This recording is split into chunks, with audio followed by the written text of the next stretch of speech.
Hi friends. Mahanadi சீரியல்ல என்ன நடக்குதுன்னு பார்க்கலாம் வாங்க. இங்க போலீஸ் வந்து காவேரி வந்து என்னம்மா என்ன பிரச்சனை அப்படின்னு சொல்லி கேட்கவும், சார் இந்த ஆளு எங்க வீட அவரோட வீடுன்னு சொல்லிட்டு இங்க பிரச்சனை பண்ணிக்கிட்டு இருக்காரு. தயவு செஞ்சு இந்த ஆளை இந்த இடத்துல இருந்தே கிளம்ப சொல்லுங்க அப்படின்னு சொல்றாங்க. உடனே பசுபதி இருந்துட்டு, சார் இந்த பொண்ணு பொய் சொல்லுது. இந்த காவேரிக்கு அப்பா என்கிட்ட நிறையவே கடன் வாங்கியிருக்காரு. ஒரு 10 லட்சம் வாங்கியிருக்காரு. அதுக்கு இப்போ வரைக்குமே எப்படியும் ஒரு 3-4 வருஷம் ஆகும். இப்போ வரைக்குமே வட்டியும் இல்லை முதலும் இல்லை. அதெல்லாம் வட்டி போட்டு குட்டி போட்டு 30-40 லட்சமாக ஆயிருக்கு. அதுக்கு பதிலாக இந்த வீட்டை நான் எடுத்துக்கிறேன். அது மட்டும் இல்லாமல் பாண்டு பேப்பரில் அவங்க அப்பா சைன் போட்டும் கொடுத்துருக்காரு. என்னால் அந்த பணத்தை கொடுக்க முடியல அப்படின்னா இந்த வீட்டை உன் பேருக்கே எழுதிக்கோன்ற மாதிரி இதில் எழுதி கொடுத்துருக்காரு பாருங்க அப்படின்னு சொல்லிட்டு இங்கே பசுபதி வச்சுட்டு இருந்த பாண்டு பேப்பரை போலீஸ்கிட்ட கொடுக்குறாங்க. போலீஸுமே அதை படித்து பார்த்துட்டு, என்னம்மா அது உன் அப்பா இந்த ஆள்கிட்ட கடன் வாங்கியிருக்காரு அப்படின்னு சொல்லவும், உடனே நம்ம காவேரி இருந்துட்டு, சார் என் அப்பா அவர்கிட்ட கடன் வாங்கியிருக்க மாட்டார். எனக்கு நல்லாவே தெரியும். என் அப்பா அதாவது நாங்கள் 4 பேருமே பொம்பளை பிள்ளைங்களா பிறந்துட்டோம். எங்களை வந்து கரை சேர்க்கணும் அப்படின்றதுக்காக அவர் வெளிநாட்டுக்கு போயிட்டு ரொம்பவே கஷ்டப்பட்டு சிறுக சிறுக சேர்த்து வச்சு அங்கே சம்பாதிக்கிற பணத்தை எல்லாத்தையுமே இந்த பசுபதி கிட்ட தான் கொடுத்து வச்சுருந்தாரு. பசுபதியும் என் அப்பாவும் க்ளோஸ் ஃப்ரெண்ட்ஸுங்க. அந்த ஒரு நம்பிக்கையில் ஒரு வேளை தனக்கு ஏதாவது ஆயிடுச்சு அப்படின்னா கூட நம்மளோட ஃப்ரெண்டு வந்து குடும்பத்தை பார்த்துப்பான் அப்படின்னு சொல்லிட்டு ஒரு நல்ல எண்ணத்தில் தான் பணத்தை எல்லாத்தையுமே இவர்கிட்ட கொடுத்து வச்சுருந்தாரு. ஆனால் இவன் என் அப்பா கிட்டேருந்து பணத்தை நிறைய ஏமாற்றிட்டான். கடைசியில் ஒரு தேவைன்றப்போ என் அப்பா இவர்கிட்ட வந்து பணம் கேட்டப்போ பணத்தெல்லாம் கொடுக்க முடியாது, நீ கொடுக்கவே இல்லை அப்படின்ற மாதிரி சொல்லி ஏமாற்றிட்டதுனால, நம்பிக்கை துரோகம் செஞ்சதுனால பெஸ்ட் ஃப்ரெண்டே நமக்கு இப்படி ஒரு துரோகத்தை பண்ணிட்டானே அப்படின்னு சொல்லிட்டு என் அப்பா அதே ஒரு அதிர்ச்சியில் இறந்து போயிட்டாரு. இவனால தான் என் அப்பாவே இறந்து போனது. இவனால் என் அப்பா போயிட்டாரு. எங்ககிட்ட இருந்த சொத்தையும் இவன் பேருக்கு மாற்றி எழுதிக்கினான். எங்களுக்குன்னு இருக்கிறது இந்த ஒரே ஒரு வீடு தான். தயவு செஞ்சு இந்த ஆளை இங்கே வந்து துரத்தி விட்டுருங்க. அது மட்டும் இல்லாமல் எங்ககிட்ட வீட்டோட பத்திரமுமே இருக்குது, ஒரிஜினல் டாக்குமெண்ட் இந்தாங்க சார் அப்படின்னு சொல்லிட்டு கொடுக்குறாங்க. எங்கள் போலீஸுமே அதை படித்து பார்க்குறாங்க. சரிம்மா எனக்கு எல்லாமே புரியுது நீ என்ன சொல்கிறேன்னு. அதாவது உங்களுக்குள்ளே ஏதோ ஒரு பிரச்சனை, அதெல்லாம் நான் இப்போ பேசிக்கிட்டு இருக்க முடியாதுமா. இப்போது அந்த ஆள் ஒரு பாண்டு பேப்பர் வச்சுட்ருக்கான். அவன் அப்பாவோட சைனுமே அதில் இருக்குது. நீங்கள் 10-15 லட்சம் கடன் வாங்கியிருக்கீங்க. அதுக்கு வட்டி முதலெல்லாம் போட்டால் 30 லட்ச ரூபாய் கிட்ட வருதுமா. அதை நீ கொடுத்தா மட்டும்தான் உங்ககிட்ட இருந்து வீடு போகாது, கை விட்டு போகாது அப்படின்ற மாதிரி சொல்லவும், இங்கே நம்ம சாரதா இருந்துட்டு, சார் என்ன சார் அப்படியெல்லாம் என் வீட்டுக்காரர் கடன் வாங்கியிருக்க மாட்டார். இந்த ஆள் பொய் சொல்கிறான். பொய்யா பாண்டு பேப்பரை எடுத்துகிட்டு வந்து இப்போது எங்ககிட்ட பிரச்சனை பண்ணிக்கிட்டு இருக்கான். இவன் எங்ககிட்ட பிரச்சனை பண்ணணுன்னே தான் இப்படியெல்லாம் பண்ணிக்கிட்டு இருக்கான். இந்த ஆளை இங்கேருந்து கிளம்ப சொல்லுங்கள் சார். என் வீட்டுக்காரர் கடனெல்லாம் வாங்கியிருக்க மாட்டார் அப்படின்னு சொல்லிட்டு சொல்லவும், இல்லைம்மா சட்டப்படி அவர் வச்சுருக்க பாண்டு பேப்பர் தான் பேசும். நாங்கள் எதுவுமே செய்ய முடியாதுமா. ஒன்று நீங்கள் பணத்தை கொடுக்கணும், அப்படி இல்லைனா வீட்டை வந்து அவர் பேருக்கு மாற்றி வைக்கணும். வேறு எதுவுமே பண்ண முடியாதுமா. எங்கே போனாலுமே சட்டப்படி இப்படி தான் ஒரு முடிவு எடுப்பாங்க அப்படின்னு சொல்லவும், இங்கே நம்ம சாரதா பயங்கரமாக அழுகுறாங்க. டே பசுபதி, ஏன்டா இப்படி எங்களை டார்ச்சர் பண்ணுற? 30 லட்சத்துக்கு நாங்கள் எங்கடா போகட்டும்? அது மட்டும் இல்லாமல் உங்ககிட்டலாம் எதுவுமே நாங்கள் பணமே வாங்க கிடையாதடா அப்படின்னு சொல்லிட்டு இங்கே நம்ம சாரதாவுமே பசுபதி திட்டிக்கிட்டு இருக்காங்க. இப்போது போலீஸ் இருந்துட்டு இவங்கக்கிட்ட சொல்லிட்டு போயிடுறாங்க, இங்கே பாருங்கள் இங்கெல்லாம் எதுவுமே பிரச்சனை பண்ணக்கூடாது, சண்டை போடக்கூடாது, சட்டப்படி என்ன நடக்கணும்னு இருக்கோ அதுதான் நடக்கும், நீங்கள் கோர்ட்டில் பார்த்துக்கோங்கன்னு சொல்லிட்டு எங்கள் போலீஸுமே இன்னொரு கேஸ் வந்துருச்சுன்றதுனால போயிடுறாங்க. இப்போது பசுபதி கிட்ட பயங்கரமாக சண்டை போட்டுக்கிட்டு இருக்காங்க நம்ம காவேரி. அப்போ தான் நம்ம யமுனா வந்து குமரன் கிட்ட ஃபோன் பண்ணி கேட்குறாங்க, அங்கே என்ன நடந்துச்சு ஏது நடந்துச்சு அப்படின்னு சொல்லிட்டு. இப்போது இந்த பசுபதி வந்து பணம் கேட்குற விஷயத்த வந்து சொல்கிறாங்க. அதுக்கப்புறம் ஃபோனை வச்சிடுறாங்க. யமுனா பயங்கர டென்ஷனில் இருக்காங்க. அப்போ தான் நிவன் வெளியே போயிட்டு வரவும், யமுனா கொடைக்கானலுக்கு அக்கா அதுக்கப்புறம் குமரன் அண்ணன் எல்லாருமே போயிட்டாங்கல்ல, அங்கே என்ன நடந்துச்சு, அந்த பசுபதி என்ன தான் சொல்கிறானா அப்படிங்கிற மாதிரி கேட்கவும், இந்த மாதிரி 30 லட்ச ரூபாய் பணம் கேட்குறானா, பணம் இல்லை அப்படின்னா கண்டிப்பாக வீட்டை அவனோட பேருக்கு மாற்றி வச்சுப்பானா படுபாவி, அவனால் சும்மாவே விடக்கூடாது. பணமே அப்பா அவன்கிட்ட வாங்கியிருக்க மாட்டார், பொய்யா என்னென்னமோ சொல்லி இப்படியெல்லாம் பண்ணிக்கிட்டு இருக்கான் அப்படின்னு சொல்லிட்டு இங்கே நம்ம யமுனா வந்து நிவின் கிட்ட புலம்பிக்கிட்டு இருக்காங்க. என்ன பண்ணுறது? உடனே குமரனுக்கு கால் பண்ணி, அண்ணே நான் வேணா பணத்துக்கு ஏற்பாடு பண்ணுவேண்ணா அப்படின்னு சொல்லுவோம். இல்லை நிவின் வேண்டாம், நாங்கள் ஃபஸ்ட்டு அவங்கக்கிட்ட அதாவது மாமா பணமே வாங்கியிருக்க மாட்டாருன்னு நிவின் அப்படின்னு சொல்லுவோம். இப்போது பிரச்சனையை முடிச்சு வைக்க தானே பார்க்கணும், வேறு என்ன பண்ண முடியும், நமக்கு வீடு ரொம்ப முக்கியம் இல்லை அப்படின்னு சொல்லிட்டு இங்கே நிவின் சொல்லுவோம். குமரன் இருந்துட்டு வீடு ரொம்ப முக்கியம்தான் நிவின், ஆனால் பணமே நம்ம வாங்காதப்போ எப்படி அவனுக்கு நம்ம 30 லட்ச ரூபாவை சும்மா கொடுக்க முடியும் அப்படின்னு சொல்லி பேசிக்கிட்டு இருக்காங்க. அதுக்கப்புறம் அண்ணா நீ வைண்ணா, நான் பணத்துக்கு ஏதாச்சும் ஏற்பாடு பண்ணுறேன் அப்படின்னு சொல்லிட்டு ஃபோனை வச்சிடுறாங்க. அதுக்கப்புறம் இங்கே நம்ம விஜய் இருந்துட்டு இங்கே காவேரியை பார்க்கலாம் அப்படின்னு சொல்லிட்டு அழகாக ஃப்ரெஷ்அப் ஆகி ரெடி ஆகிட்டு புதுசாக அழகாக பேண்ட் ஷர்ட் போட்டுக்கிட்டு இங்கே நம்ம சாரதா அவங்க வீட்டுக்கு வரவும், சாரதா வீட்டில் வந்து பார்த்தா இங்கே யாருமே இருக்கிறதில்ல, நம்ம கங்காவும் நர்மதாவும் மட்டும்தான் இருக்காங்க. இப்போது கங்கா கிட்ட, அம்மா காவேரி எங்கே போயிட்டா, ஆளவே காணோம், அத்தை கூட காணோம்னு நினைக்கிறேன், வீட்டில் யாரும் இல்லையா, நீங்கள் மட்டும்தான் இருக்கீங்களா அப்படின்னு சொல்லி கேட்கவும், உடனே நம்ம விஜய் கங்கா இருந்துட்டு அது வந்து அப்படின்னு சொல்லவும், என்னங்க ரொம்பவே தயங்குற மாதிரி பேசுகிறீங்க, அது மட்டும் இல்லாமல் உங்கள் முகமுமே ஒரு மாதிரி இருக்குது, ஏதாவது பிரச்சனையாங்க, எங்கங்க காவேரி அப்படின்னு சொல்லி கேட்கவும், அது வந்துங்க அப்படின்னு சொல்லிட்டு நடந்த எல்லாத்தையுமே இங்கே நம்ம விஜய்கிட்ட கங்கா சொல்லிடுறாங்க. இந்த மாதிரி அந்த பசுபதி கொடைக்கானலில் பெரிய பிரச்சனையே பண்ணிக்கிட்டு இருக்கான் அப்படின்னு சொல்லிட்டு நம்ம விஜய்க்கு பயங்கர அதிர்ச்சியாக இருக்குது. அப்போவே நான் நினச்சேங்க, இந்த பசுபதி ஏதாவது ஒரு குடைச்சல் கொடுப்பான்னு சொல்லிட்டு, அதனால தான் நான் இங்கே காவேரி தேடி வந்தேன். நான் நினச்ச மாதிரியே அந்த பசுபதி பிரச்சனையை தான் பண்ணிக்கிட்டு இருக்கான் அப்படின்னு சொல்லிட்டு இங்கே நம்ம விஜயுமே பேசிக்கிட்டு இருக்காங்க. அப்போ தான் நம்ம யமுனாவுமே கங்காவுக்கு நடந்த எல்லாத்தையுமே சொல்லவும், இங்கே கங்கா வந்து இந்த மாதிரி பணம் கேட்குறானா அப்படின்ற மாதிரி விஜய்கிட்ட சொல்கிறாங்க. அதுக்கப்புறம் நம்ம விஜய் வந்து தனியாக போயிட்டு காவேரிக்கு கால் பண்ணுறாங்க. ஆனால் காவேரி கால் அட்டன் பண்ணுறது கிடையாது. அதுக்கப்புறம் திரும்ப திரும்ப ட்ரை பண்ணுறதுனால நம்ம காவேரி ஃபோன் அட்டன் பண்ணி, சொல்லுங்கள் இப்போ எதுக்காக ஃபோன் பண்ணியிருக்கீங்க அப்படின்னு சொல்லி கோவமாக பேசுவோம். என்ன காவேரி என்கிட்ட கோவப்படுற, என்னாச்சு உனக்கு அப்படின்னு சொல்லி கேட்கவும், என்ன பண்ணுறது எல்லாம் என் தலையெழுத்து அப்படின்ற மாதிரி காவேரி அவங்க பாட்டுக்கு தேவையே இல்லாமல் விஜய் மேலே பயங்கரமாக கோவப்படுறாங்க. இங்கே பார் காவேரி, அந்த பசுபதி 30 லட்சம் தானே கேட்குறான், அதை நான் ரெடி பண்ணி அனுப்பி விடுறேன் சரியா, இல்லை நான் நேர்லேயே கொண்டு வரேன், நமக்கு அந்த வீடு முக்கியம், அதாவது நீங்கள் சென்டிமெண்ட்டாக நினைக்கிற வீடு அது, பணம் தானே எப்போ வேணாலும் சம்பாதிச்சுக்கலாம், நான் பணத்தை கொண்டு வராங்க அப்படின்னு சொல்லுவோம். இல்லைங்க, என் அப்பா அவன்கிட்டலாம் பணமே வாங்கலை, நம்ம எதுக்காக அவனுக்கு சும்மா பணத்தை கொடுக்கணும், அதெல்லாம் வேண்டாங்க, நம்ம எதுவாக இருந்தாலும் போலீஸ் ஸ்டேஷனில் இல்லை கோர்ட்டில் பார்த்துப்போம் அப்படின்னு சொல்லிட்டு காவேரி சொல்லுவோம்.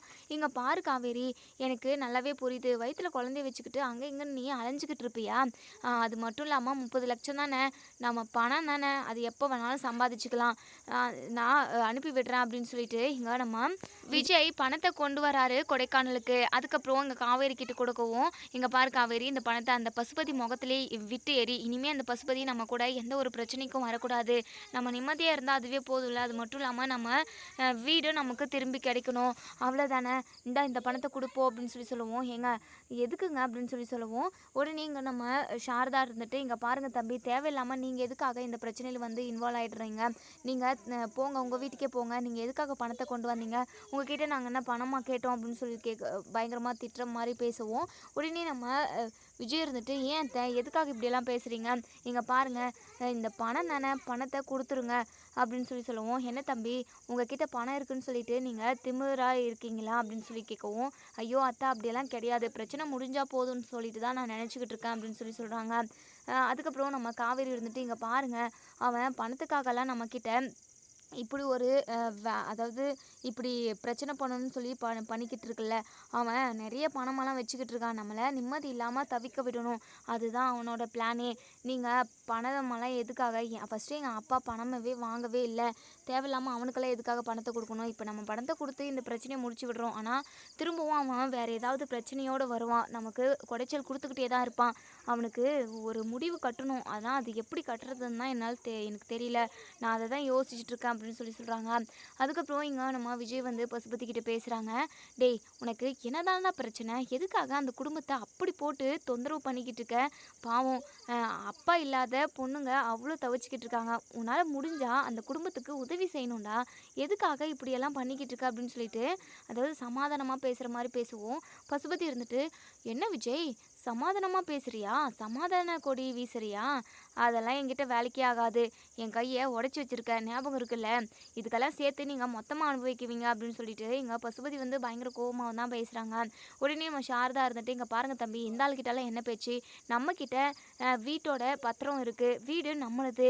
இனிமே நமக்கு எந்த பயமும் கிடையாது. அவன் எங்கனாலும் போயிட்டு கோர்ட்டு கேஸு எங்கனாலும் அழைட்டும், எங்கனாலும் நம்ம போயிட்டு நம்மளோடது தான் இது அப்படிங்கிற மாதிரி நம்ம ப்ரூவ் பண்ணிக்கலாம். இவனுக்கெல்லாம் நம்ம எதுக்காக பணம் கொடுக்கணும்? கண்டிப்பா அவரு பணம் இவன்கிட்டலாம் வாங்கியிருக்கவே மாட்டாரு. நீங்க வாங்க தம்பி, நம்ம உள்ள போலாம். நம்ம ரொம்ப காலையில வந்தது, நான் பசியோடு இருக்கேன். நம்ம சமைச்சு சாப்பிடலாம் அப்படின்னு சொல்லி கூப்பிடுறாங்க. உடனே இங்க அ பசுபதி இருந்துட்டு, என்னம்மா நீ? நீ பாட்டுக்கு போய் சமைச்சு சாப்பிட்றேன்னு சொல்ற? நான் எதுக்காக வந்து நிற்கிறேன்? நீ பாட்டுக்கு போறேன்ற? இங்க பார், இது ஏன் வீடு. உள்ள காலடி எடுத்து வச்ச காலை வெட்டிடுவேன் அப்படின்னு சொல்லவும், உடனே விஜய்க்கு பயங்கரமா கோவம் வந்துடுது. உடனே பல்லார்னு ஒரு அறை விடுறாங்க. அதுக்கப்புறம் எங்க எங்க பசுபதி வந்து பெரிய பிரச்சனை பண்ணிக்கிட்டு இருக்கான். அதுக்கப்புறம் நம்ம விஜய்க்கு ஒரு யோசனை வருது. ஓ, இவன் ஜாமீனில் தானே வந்திருக்கான். ஊர் விட்டு ஊர் போகவே கூடாது. அதே ஊரில் தான் இருக்கணும். ஜாமீனில் வந்தால் டெய்லியும் வந்து சைன் போட சொல்லியிருப்பாங்க. இவனுக்கு இருக்கா ஆப்பு அப்படின்னு சொல்லிட்டு சென்னையில் இருக்க போலீஸ் ஸ்டேஷனுக்கு கால் பண்ணி விஷயத்த சொல்லவும், இங்கே சென்னையிலேருந்து போலீஸ் வந்து இங்கே பசுபதி வந்து அரெஸ்ட் பண்ணி கூட்டிகிட்டு போயிடுறாங்க. இப்போ தான் நம்ம சாரதாவுக்கு ரொம்பவே ரிலாக்ஸாக இருக்குது. அதுக்கப்புறம் நம்ம சாரதா, அதாவது பாட்டிமா எல்லாருமே வீட்டில் உள்ளவங்க எல்லாம் சமைச்சு சாப்பிட்டு விஜய்க்கும் போடுறாங்க. விஜய்க்குமே ரொம்பவே சந்தோஷமாக இருக்குது. ஏன்னா நடந்த பிரச்சனையில் அத்தை நம்ம மேலே அவ்வளோவா கோவப்படலை அப்படின்ற மாதிரி யோசிக்கிறாங்க. அதுக்கப்புறம் நம்ம சாரதா இருந்துட்டு, இங்கே பாருங்கள் தம்பி, நீங்கள் எங்கள் கூட இருந்தீங்க அப்படின்னா கண்டிப்பாக அந்த பசுபதியால் உங்களுக்கு பிரச்சனை வந்துக்கிட்டே தான் இருக்கும். தயவு செஞ்சு உங்கள் வாழ்க்கையை பார்த்துட்டு நீங்கள் போய்கிட்டே இருங்களேன் அப்படின்னு சொல்லவும், என்னத்தை இப்படி பேசுகிறீங்க? என் பொண்டாட்டியோட குடும்பம் இப்படி கஷ்டப்பட்டுக்கிட்டு இருக்கப்போ நான் எப்படி அதை நிம்மதியாக இருக்க முடியும்? இல்லை, நான் எப்போவுமே உங்கள் கூட தான் இருக்கணும். உங்களோட கஷ்டம் சந்தோஷம் எல்லாத்துலேயுமே நான் இருக்கணும்னு நினைக்கிறேன் அத்தை. தயவு செஞ்சு என்னை 3வது மனுஷனாக பார்க்காதீங்க அப்படின்னு சொல்லுவோம். உடனே நம்ம சாரதா சொல்கிறாங்க, இங்கே பாருங்கள் தம்பி, எனக்குமே நடந்த பிரச்சனை எல்லாமே யோசிச்சு பார்த்தேன். காவேரி உங்கள் கூட தான் ஒன்று சேர்ந்து வாழணும்னு சொல்லிட்டு நான் முடிவும் எடுத்துட்டேன். கங்கா கிட்டலாம் பேசிக்கிட்டு இருந்தோம். அப்போ தான் உங்கள் சித்தி வந்தாங்க. வந்து அப்படின்னு சொல்ல வராங்க. உடனே நம்ம காவேரி இருந்துட்டு, அம்மா அது எதுக்காகம்மா சொல்ல வர? உடனே நம்ம விஜய் இருந்துட்டு, என்ன காவேரி, அத்தை ஏதோ என்கிட்ட சொல்லணும்னு சொல்லி நினைக்கிறாங்க. ஆனால் நீ சொல்லவே விட மாட்டேங்கிற. அத்தை நீங்கள் எதுவாக இருந்தாலும் சொல்லுங்கள் அத்தை, நான் பார்த்துக்கிறேன் அப்படின்னு சொல்லுவோம். உங்கள் சித்தி காவேரியா அந்த வீட்டுக்கு வரவே கூடாது. அப்படி வந்தானா கண்டிப்பாக விஜயோட வாழ்க்கை நல்லாவே இருக்காது. பசுபதியால் பிரச்சனை வந்துக்கிட்டே தான் இருக்கும். அப்படி ஒரு வேளை எல்லாரையும் மீறி வந்தா அப்படின்னா கண்டிப்பாக என் அம்மா உயிரோடவே இருக்க மாட்டாங்க அப்படின்னு சொல்லிட்டு எங்களை மிரட்டிட்டு போனாங்க. அதுக்கப்புறம் தான் நீங்கள் வந்ததும் நான் உங்கள் மேலே நிறைய கோவப்பட்டுட்டேன். இங்கே பாருங்கள் தம்பி, உங்கள் வீட்லேயும் நீங்கள் போயிட்டு பிரச்சனை பண்ணாதீங்க. தயவு செஞ்சு நீங்கள் காவேரி விட்டு விலகிடுங்க தம்பி. அது எல்லாருக்குமே நல்லதாக இருக்கும். அவங்க சொன்னதுமே கரெக்டாக தானே இருக்குது. இந்த பசுபதி நாளுக்கு நாள் ஒவ்வொரு பிரச்சனையாக எங்களுக்கு கொடுத்துக்கிட்டே இருக்கான். நீங்கள் என் கூட இருந்தீங்க அப்படின்னா கண்டிப்பாக அது உங்களுக்கு பிரச்சனையாக தானே போய் முடியும். எதுக்காக தேவையில்லாமல் நீங்கள் உங்கள் வீட்டில் உள்ளவங்க சொல்கிற பேச்சை கேட்டுக்கிட்டு நீங்கள் உங்கள் வாழ்க்கையை பாருங்கள் தம்பி அப்படின்னு சொல்லிட்டு எங்கள் சாரதா சொல்கிறாங்க. இதை கேட்டதுமே நம்ம விஜய் இருந்துட்டு, இங்கே பாருங்க அத்தை, கண்டிப்பாக யார் சொன்னாலுமே காவேரி விட்டு பிரிய முடியாது என்னால் அத்தை. என் உலகமே அவள் தான் நினச்சிக்கிட்டு இருக்கேன். அதுக்கு முன்னாடி உங்களுக்கு ஒரு விஷயம் தெரியுமா? காவேரி ப்ரெக்னெண்ட்டாக இருக்கா. ஏன் வாரிசாக அவள் வயிற்றில் சுமந்துக்கிட்டு இருக்கப்போ எப்படி அத்தை நான் விட்டுட்டு போவேன்? அது மட்டும் இல்லாமல் அவள் ப்ரெக்னெண்ட்டாக இல்லைனாலுமே நான் அவளை விட்டுட்டு போயிருக்க மாட்டேன் அப்படின்னு சொல்கிறாங்க. இதை கேட்டதுமே நம்ம சாரதா இருந்துட்டு பயங்கரமாக ஷாக் ஆகுறாங்க. என்ன தம்பி சொல்கிறீங்க அப்படின்னு சொல்லுவோம். உடனே காவேரியை பார்த்து, என்ன காவேரி நீ கர்ப்பமாக இருக்கியா அப்படின்னு சொல்லி கேட்கவும், அப்படியே சைலண்ட்டாக ஆமாம் ஆமாம் அப்படின்னு சொல்லிட்டு தலையை மட்டும் ஆட்டவும், என்னடி இந்த விஷயத்த என்கிட்ட சொல்லவே இல்லை, அம்மா எப்போ உனக்கு தெரியும் அப்படின்னு சொல்லி கேட்கவும், கங்காக்கா ப்ரெக்னென்ட் ஆகிறதுக்கு முன்னாடியே நான் ப்ரெக்னென்ட் ஆகிட்டேம்மா, ஆனால் இந்த விஷயத்த யார்கிட்டையுமே சொல்ல முடியாத சுச்சுவேஷன் அப்படின்னு சொல்லுவோம். என்னடி சுச்சுவேஷனு? என்கிட்ட விஷயத்த சொல்லியிருக்கணுமா சொல்லியிருக்கக்கூடாதா? எந்தெந்த விஷயத்தில் மறைக்கணும்னே உனக்கு தெரியறதில்ல. அது மட்டும் இல்லாமல் குழந்தைய வயிற்றுக்குள்ள வச்சுக்கின்னு அங்கே இங்கே நான் அலைஞ்சிக்கிட்டு இருக்க, உனக்கெல்லாம் கொஞ்சம் கூட விவஸ்தே இல்லடி அப்படின்னு சொல்லிட்டு பயங்கரமாக திட்டுறாங்க. இல்லைம்மா, எனக்கு யார்கிட்ட சொல்கிறது, எப்படி சொல்கிறதுனே எனக்கு தெரியல. இந்த விஷயத்த சொன்னாலுமே யாராச்சும் சந்தோஷப்படுவாங்களானோ எனக்கு தெரியல. ஏன்னா அப்படி சூழ்நிலை எனக்கு அமைஞ்சிருச்சு. ஒரு சைடு வெண்ணிலா பிரச்சனை பண்ணிக்கிட்டு இருந்தா, அந்த டைமில் தான் நான் ப்ரெக்னெண்ட்டாக இருக்கிற விஷயமே தெரிய வந்தது. எல்லாருக்கிட்டையும் சொல்லி சந்தோஷப்படணும் அப்படின்னு சொல்லிட்டு என் மனசெல்லாம் தவிச்சுது. ஆனால் சொல்ல முடியல, வேறு என்ன பண்ணுறது அப்படின்ற மாதிரி இங்கே நம்ம காவேரி வந்து சொல்கிறாங்க. சரி காவேரி, நீ வயிற்றில் குழந்தைய வச்சுக்கிட்டு இருக்கன்ற விஷயம் தெரியாமல் உனக்கு நிறைய வேலை வச்சுட்டேன். அப்பளம் பிஸ்னஸ்ஸு அது இதுன்னு இதுன்னு போலீஸ் ஸ்டேஷன்னு எங்கெங்கேயோ அலைஞ்சிக்கிட்டு திரிஞ்சுக்கிட்டு இருக்க. இனிமேவாவது வீட்டில் நீ ரெஸ்ட் எடுக்கணும். அது மட்டும் இல்லாமல் விஜய் கூட தான் நீ ஒன்று சேர்ந்து வாழணும். அது எத்தனை பேர் எதிர்த்தாலும் பரவாயில்ல அப்படின்ற மாதிரி நம்ம சாரதாவே விஜயும் காவேரியும் ஒன்று சேர்த்து வச்சுட்டாங்கன்னே சொல்லலாம். இப்போது பசுபதி வந்து கொஞ்ச நாள் வரைக்கும் தான் ஜெயிலில் இருக்குவான். அதுக்கப்புறம் வந்தானா கண்டிப்பாக பிரச்சனை செய்ய தான் ஆரம்பிக்குவான். இப்போது எல்லாருமே கிளம்பி சென்னைக்கு போகிறாங்க. இப்போது விஜய் வந்து சாரதா கிட்ட, இங்கே பாருங்க அத்தை, நாளைக்கு என் பாட்டி என் தாத்தாவோட வந்து நான் காவேரியை எங்கள் வீட்டுக்கே கூட்டிகிட்டு போகிறேன். அது வரைக்கும் காவேரி இதே வீட்டில் இருக்கட்டும் அப்படின்னு சொல்லிட்டு நம்ம விஜய் பயங்கர கோவமாக வீட்டுக்கு போகிறாங்க. வீட்டுக்கு போனதுமே சித்தி சித்தின்னு சொல்லிட்டு ரொம்பவே சத்தமாக கூப்பிடுறாங்க.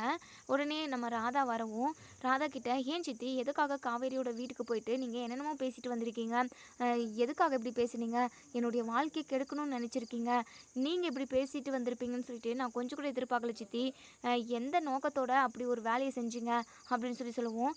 என்னப்பா விஜய் என்ன பேசுகிறேன்னு எனக்கு புரியலப்பா அப்படின்னு சொல்லி கேட்கவும், என்ன சித்தி புரியலையா, உண்மையாகவே உங்களுக்கு புரியலையா, காவேரியோட வீட்டுக்கு போயிட்டு காவேரி இந்த வீட்டுக்கு வரவே கூடாது, அப்படி வந்தாங்க அப்படின்னா பாட்டி இறந்து போயிடுவாங்க, என்னென்னமோ சொல்லி அவங்க குடும்பத்தில் உள்ளவங்களை எல்லாருமே மிரட்டிட்டு வந்திருக்கீங்க.